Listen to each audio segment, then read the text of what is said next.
Good morning students. आप सभी लोगों का अभिषेक सक्सेना मैथमेटिक्स क्लासेस में स्वागत है। हम क्लास 11th का टॉपिक पॉइंट डिस्कस कर रहे थे, जिसके मैंने आपको लेक्चर नंबर 10 अपने यूट्यूब चैनल के थ्रू मैं आपके माध्यम से मैंने आपके पास भेज दिए हैं। लेक्चर नंबर 9 और 10 में हमने important points of triangle discuss किए थे, जो कि एक बहुत मोस्ट पार्ट है आपका 2D का, जिससे काफ़ी क्वेश्चंस आपके पुटअप होते हैं, चाहे वो आप कोई सा भी कम्पिटिटिव एग्जाम्स हो या आपका राजस्थान बोर्ड में भी काफ़ी यूजफुल है वो। आज मैं आपको एरिया ऑफ ट्राइंगल बता रहा हूँ। किसी त्रिभुज का क्षेत्रफल ज्ञात करना, जब उसके कोऑर्डिनेट्स गिवन हो, जब उसकी साइड्स की इक्वेशंस गिवन हो। सो सभी स्टूडेंट ध्यान से देखेंगे area of triangle.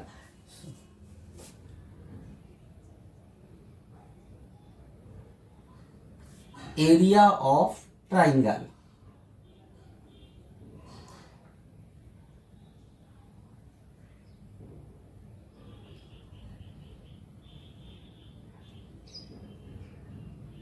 Area of triangle. सबसे पहले मैंने एक त्रिभुज के 3 शीर्ष हम लेंगे। सबसे पहले माना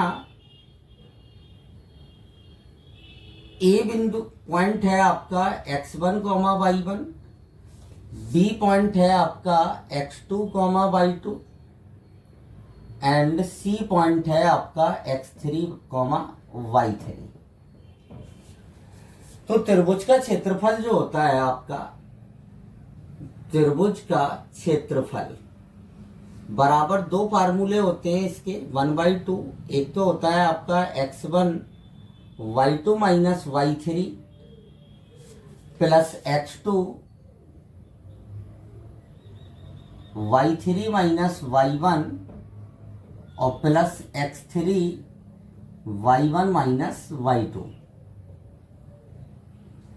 एक फार्मूला आपका और होता है इसी का ही 1/2 मॉड डिटर्मिनेंट में होता है x1 x2 x3 y1/2 और ये y3 और यहां पर आता है 1 1 1।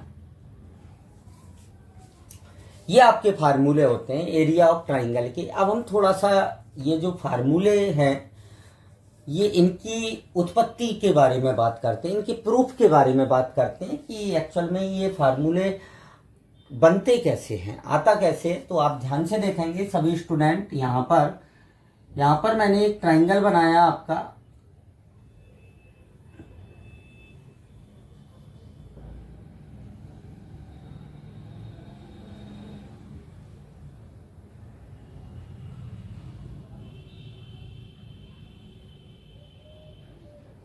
ये ट्राइंगल है आपका, ये एक्स एक्सिस है, ये ओरिजिन है आपका और ये आपका वाई एक्सिस है। यहाँ पर पॉइंट है ए x1, y1, ये पॉइंट है आपका बी x2, y2 और ये पॉइंट है आपका सी x3, y3। अब आप ध्यान से देखेंगे सभी स्टूडेंट, यहाँ से इस पर एक मैंने इस टाइप से परपेंडिकुलर डाल दिया, एक परपेंडिकुलर मैंने यहाँ से इस पर डाल दिया और एक परपेंडिकुलर आपने यहाँ से इस पर डाल दिया। तो अब आप देखें ध्यान से, इस पॉइंट को मैंने कंसीडर कर लिया बी एम, ये एन और ये आपका एल आ गया। अब आपको इस ट्राइंगल का एरिया फाइंड आउट करना है। अगर हम इस पूरे क्षेत्र का क्षेत्रफल निकाल लें और फिर उसमें से इस वाले पार्ट का क्षेत्रफल हटा दें, तो हमारे पास किसका एरिया बचेगा? ट्राइंगल का एरिया आ जाएगा। सो सभी स्टूडेंट ध्यान से देखेंगे, इस पॉइंट को मैंने कंसीडर कर लिया एम एन, ये क्यू कंसीडर कर लिया। तो अब आप ये देखें कि ये यहाँ तक ये जो डिस्टेंस होगी ये आपकी x2 होगी, यहाँ से लेके यहाँ तक ये आपकी क्या होगी? x1 डिस्टेंस होगी। मतलब ये जो मिड में आपके पास जो डिस्टेंस बचेगी वो x1 माइनस क्या होगी? x2। x1 माइनस क्या होगी, x2 होगी। सो अब आप देखें कि सबसे पहले हम इसको पार्ट वाइज डिवाइड करते हैं। पहले इस पार्ट का एरिया निकालेंगे। ये क्या बन रहा है आपका, ये आपका एक समलंब चतुर्भुज बन रहा है। क्या बन रहा है, समलंब चतुर्भुज, ट्रिपेजियम बन रहा है ये। और एक ये भी आपका ट्रिपेजियम बन रहा है। तो हम इन दोनों का क्षेत्रफल, मतलब इस वाले भाग का क्षेत्रफल, ये पूरे इस वाले भाग का क्षेत्रफल, ये दूसरा क्षेत्रफल, और ये आपका तीसरा क्षेत्रफल, मतलब पहला दूसरा को ऐड करके इस तीसरे वाले भाग को क्या करेंगे, घटा देंगे, तो हमारे पास ट्रायंगल का एरिया आ जाएगा। ध्यान से सुनेंगे, कितने ट्रेपेजियम बन रहे हैं।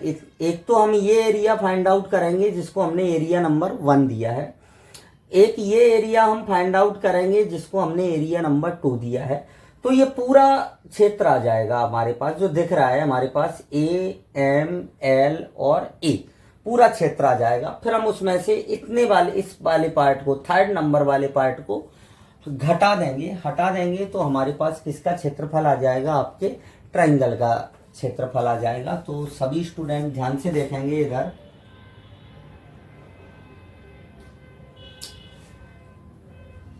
त्रिभुज एबीसी का क्षेत्रफल बराबर, सबसे पहले समलंब चतुर्भुज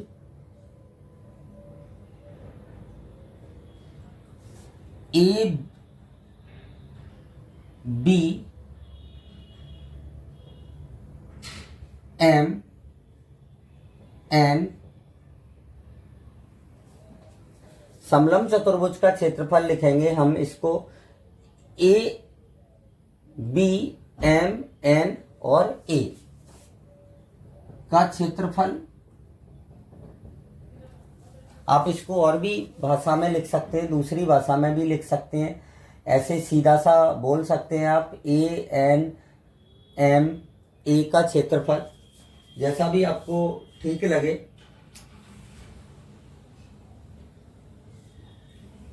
या A B M N, A B M N का क्षेत्रफल लिख दो, प्लस समलंब चतुर्भुज ए, इसका क्षेत्रफल लेंगे अब हम, ए सी एल एन का क्षेत्रफल, और घटाएंगे किसका क्षेत्रफल, माइनस करेंगे आप इसमें से समलंब चतुर्भुज बी एम एल सी का क्षेत्रफल।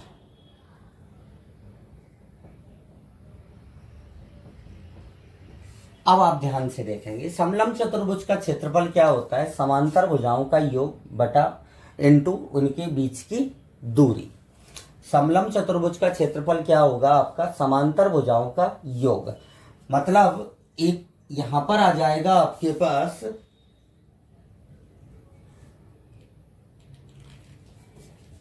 1/2, सभी में आएगा 1/2, क्योंकि 1/2 समांतर भुजाओं का योग और उनके बिटवीन दूरी, तो 1/2 आ जाएगा। तो ए बी, इसके लिए पहले समलंब चतुर्भुज के लिए हमारे पास समांतर भुजाएं कौन सी हैं, एक तो बी एम है और एक प्लस में क्या है आपका ए एन है, और इनटू इनके बीच की जो दूरी है वो क्या है, इनटू एम एन है, प्लस इसी टाइप से 1/2 हमने बाहर ले लिया है सभी का। इसमें समांतर जो भुजाएं हैं आपकी वो ए एन है और प्लस का सी एल है, और इनके बीच की दूरी कितनी है आपकी, एम एल है। माइनस थर्ड के लिए समांतर भुजाएं कौन सी हैं आपकी, बी एम है प्लस सी एल है, और इनके बीच की जो दूरी है वो एम एल है।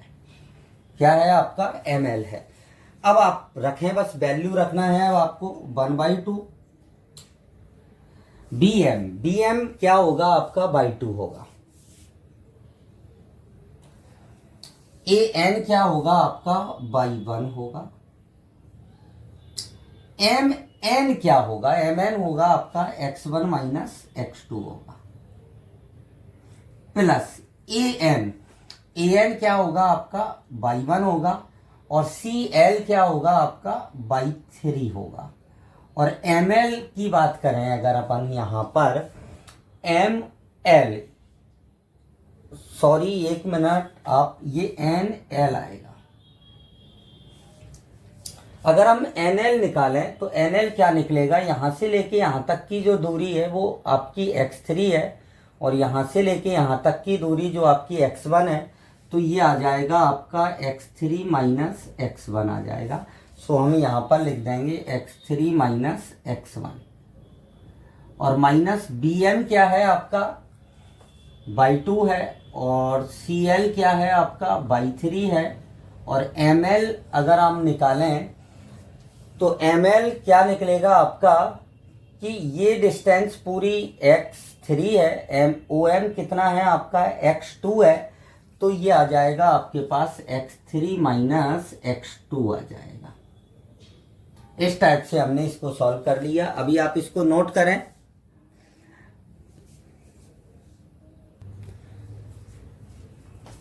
अब आप देखें यहां से x1, पहले हम x1 वाले देखेंगे। x1 एक यहां पर है और एक x1 यहां पर है। तो आपको एक सीक्वेंस में ही सॉल्व करना है। x1 वाले टर्म्स लिए मैंने, तो एक तो y2 प्लस y1 आपका ये आ जाएगा, एक x1 वाला टर्म्स यहां से, तो ये आएगा आपका नेगेटिव y1 माइनस क्या आ जाएगा y3 आ जाएगा। अब ऐसे ही हम x2 वाला टर्म्स लेंगे। x2 से एक तो आपका यहां से आएगा माइनस का y2 माइनस का y1 आ जाएगा, नेगेटिव हो जाएगा क्योंकि x2 नेगेटिव है। यहां से x2 वाला टर्म्स एक पॉजिटिव आ जाएगा, तो ये आ जाएगा आपका y2 प्लस y3 आ जाएगा। अब x3 वाला टर्म्स लेंगे तो x3 वाला टर्म्स एक यहां से आ जाएगा आपके पास y1 प्लस y3, और x3 वाला टर्म्स यहां से माइनस का y2 माइनस का y3 आ जाएगा। अब y3 से ये y3 कैंसिल आउट, y2 से y2 कैंसिल आउट, y1 से y1 cancel out. So overall क्या आ गया आपका 1/2 x1 y2 minus y3 plus x2 y3 minus y1 और plus x3 y1 minus y2। ये आपका ट्राइंगल के फार्मूले का प्रूफ होता है। इस टाइप से हम ट्राइंगल का एरिया फाइंड आउट करते हैं। सभी स्टूडेंट को समझ में आ गया होगा, क्योंकि जब भी हमें एक ऐसी आकृति का क्षेत्रफल निकालना पड़ता है कि जो एक निश्चित, जैसे ये ट्राइंगल था, ट्राइंगल में ये कोई पर्टिकुलर कोई ट्राइंगल नहीं था, ये हमें इसका कुछ मालूम नहीं था कि भाई ये इसका साइड इक्वल हैं अनइक्वल हैं कैसी हैं। तो हमने क्या किया, इसको डिवाइड किया है दो समलंब चतुर्भुजों में डिवाइड करके, और उनका सम निकाल के तीसरे समलंब चतुर्भुज को सब्ट्रैक्ट कर दिया। सो ये आपका किसका क्षेत्रफल आ गया, ट्राइंगल का एरिया आ गया। तो सभी स्टूडेंट्स को ये याद होना चाहिए, बेसिक्स नॉलेज होती है, हमें मालूम होना चाहिए कि भाई ये जो हम फार्मूला लर्न कर रहे हैं, इस फार्मूले को कहाँ से प्रूव किया जाएगा। तो ये नॉलेज के लिए मैंने आपको बताया है, आप इसको नोट करें, देन हम आगे बढ़ते हैं। अब आता है कि अभी हमने जो ट्राइंगल का एरिया फाइंड आउट किया है वो कार्टेशियन फॉर्म में थे, आपके जो कोऑर्डिनेट्स थे वो कार्टेशियन फॉर्म में थे। अब इनकेस आपको जो पॉइंट हैं, आपकी जो वर्टाइसेस हैं, वो आपको पोलर फॉर्म में दे दिए जाएं। जैसे A आपके पास r1 θ1 हो, B आपके पास r2 θ2 हो, C आपके पास r3 θ3 हो। अब हमें एरिया निकालना है। सो आपको याद रखना है त्रिभुज ABC का क्षेत्रफल बराबर होता है 1/2, जब पोलर फॉर्म में आएगा r1 r2 sine θ1 minus θ2 plus r2 r3 sine θ2 minus θ3। और प्लस R3R1 साइन θ3 माइनस θ1। ये आपका फार्मूला होता है जब आपके पास पोलर कोऑर्डिनेट्स में, क्योंकि भाई या तो आप पोलर से कार्टेशियन में चेंज करें देन आप उस फार्मूले का यूज करें, अदरवाइज आपको कार्टेशियन फॉर्म में चेंज नहीं करना है तो हम डायरेक्ट इस फार्मूले को यूज करके पोलर फॉर्म में से ही हम क्या निकालेंगे, ट्राइंगल का एरिया निकालेंगे। सेकंड नंबर पे आता है आपको कि इन केस आपको वर्टाइसेस गिवन ना हो, आपको क्या दिया हो, त्रिभुज की भुजाएं दी गई हो, त्रिभुज की क्या दी गई हो, भुजाएं दी गई हो, तो हम एरिया कैसे फाइंड आउट करेंगे। सो सभी स्टूडेंट देखेंगे कि यदि त्रिभुज की भुजाओं के समीकरण दिए गए हैं,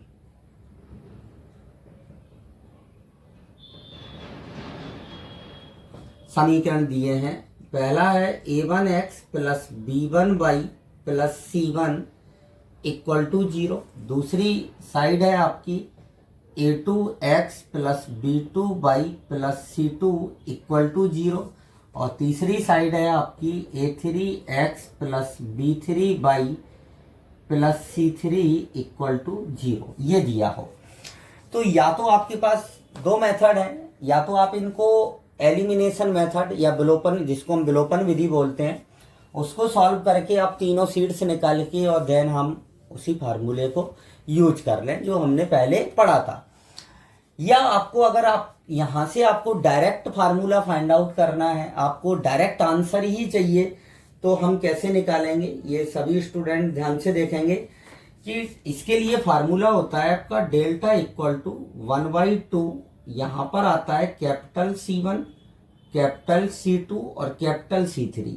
ये C1 और ये C1 में डिफरेंस है, ये स्मॉल c1 है और ये आपका क्या है, कैपिटल C1 है। और डिटर्मिनेंट में आता है कि A1 A2 A3 B1 B2 B3 और C1 C2 C3 का क्या आ जाएगा, स्क्वायर आएगा। अब प्रॉब्लम कि भाई ये C1 क्या है, यहाँ पर इस C1 की जो वैल्यू है वो आपकी एक्चुअल में क्या है, तो याद रखना है C1 इक्वल टू होता है आपका 2/2 का सारणिक होगा A2 A3 B2 B3, ये आपका C1 होता है। मैं आपको बता दूं ये जो प्रोडक्ट होता है ये पॉजिटिव होता है, ये प्रोडक्ट नेगेटिव होता है। अगर आप इसको सॉल्व करेंगे तो ये आएगा A2 B3 minus A3 B2, इनको हम डिटर्मिनेंट बोलते हैं, सारणिक बोला जाता है। क्या बोला जाता है, सारणिक। अब नेक्स्ट देखें,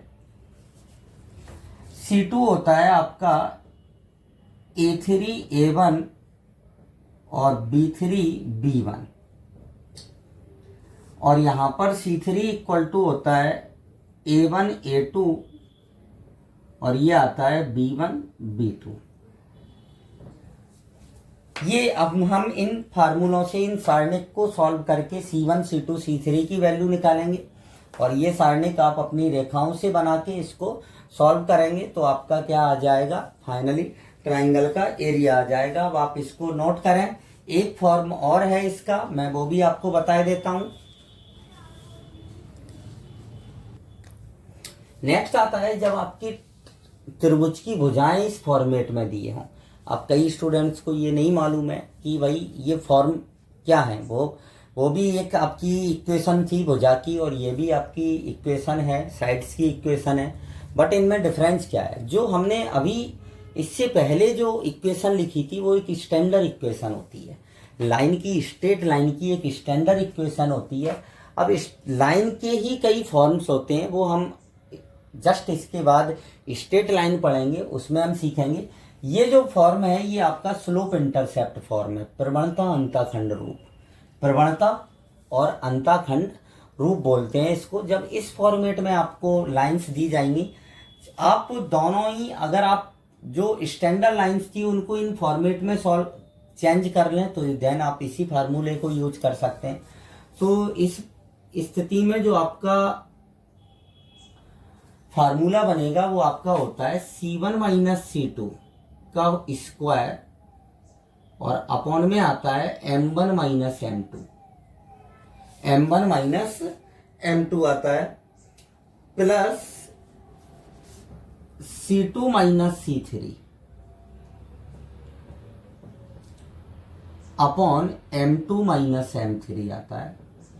और लास्ट आएगा आपका सिमेट्री होती है इसमें, ये आपको याद रखना है, याद करने में दिक्कत नहीं आती है अगर आप सिमेट्री से याद कर रहे हैं।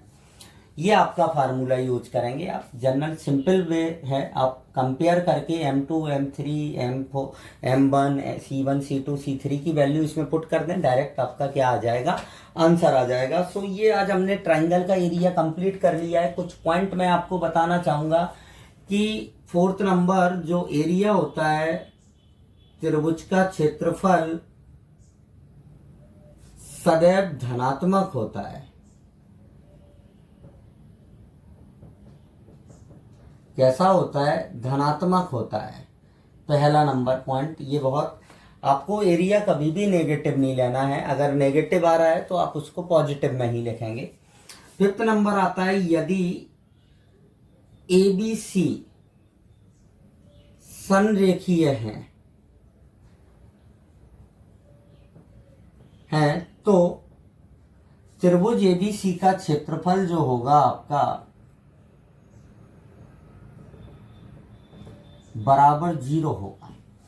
एक संरेखीयता चेक करने का ये भी मेथड है, एक हमने पहले भी पढ़ा था, AB प्लस BC बराबर AC पढ़ा था हमने। और एक संरेखीयता चेक करने का ये भी मेथड है, अगर किसी त्रिभुज का क्षेत्रफल 0 आता है तो निश्चित बात है वो बिंदु जो होंगे वो आपके कैसे होंगे, कॉलिनियर होंगे। कैसे होंगे? संरेखीय होंगे। सो आज हमने ट्रायंगल का एरिया कंप्लीट कर लिया है। मैं आशा करता हूँ आप सभी लोगों को समझ में आया होगा। और यदि आपको मेरे वीडियोस पसंद आ रहे हैं तो आप इनको ज़्यादा से ज़्यादा लाइक शेयर सब्सक्राइब ज़रूर करें, जिससे और स्टूडेंट्स को भी जस्ट फार्मूलों का प्रूफ सीख सकें। सो आज के लिए इतना ही। Thank you.